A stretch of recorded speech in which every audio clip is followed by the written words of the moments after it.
এটা খুকুরদা ব্রিজ। খুকুরদা ব্রিজের নতুন কাজ হচ্ছিল, কিন্তু এত জলের চাপ কাজ টোটাল বন্ধ হয়ে গেছে। কালকের কোনো জল ছিল না, আজকের থেকে জলের চাপ প্রচুর পরিমাণে বেড়েছে এবং এত হতপনা আসছে।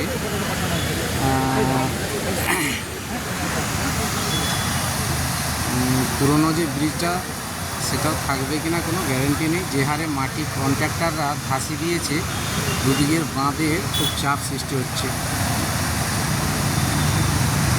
যে কোনো মুহূর্তে বাঁধগুলো হয়তো ভেঙে যেতে পারে, খুব রিস্ক।